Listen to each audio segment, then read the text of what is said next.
Well, good morning. Good morning. I've been here before, but I don't know if all of you know who I am. I'm Mike Mattil. I was the pastor at Grace in Denison until about 5 years ago when I retired.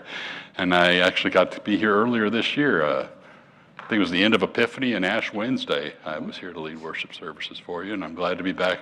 Sorry for the circumstances that brought me here, but I am glad to be able to help you again. And I actually will be here today, and then I'll be here for your Christmas Eve service as well. So Right. I'm looking forward to that. You know, when a pastor retires, he doesn't think he's ever going to get to preach Christmas Eve again. So I'm kind of excited about that. Yeah, should be great. Okay.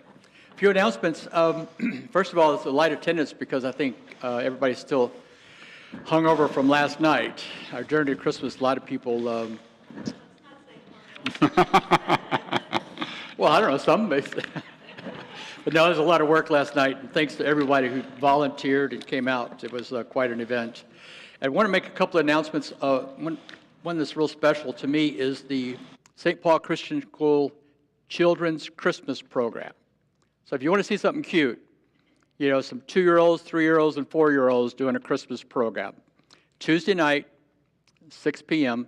So please come out to get a great opportunity to meet some of the families of the children, as well as to talk with the teachers of our preschool. So great opportunity. Also, the other reason why people maybe not showing up at this service, they're going to be here at 11 o'clock, is because after the 11 o'clock service, we're going to help take down a lot of the Bethlehem Village equipment to start getting that stored away. So if you want to come back and help, that would be great. And so we'll do that. The other thing is on, what else do I have here? The takedown. Oh, on Tuesday afternoon at 3 o'clock, we're going to take down the outdoor scenes. So bring your gloves, and it's probably going to be cold again. So bring your coat, and we'll take down the outdoor scenes. It'll typically takes maybe a couple hours to do something like that. So with that, leave it to the rest of you. You said that about the light crowd, you know.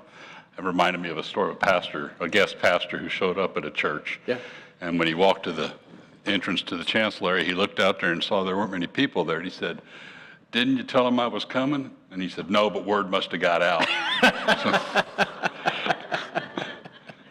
Or hopefully, if I were to say dearly beloved, the women wouldn't blush because there's so few of you here. Yeah. But anyway, we're ready to begin our worship. Where 2 or 3 are gathered, he's promised to be there in the midst of us. So let's begin with the singing of our first hymn.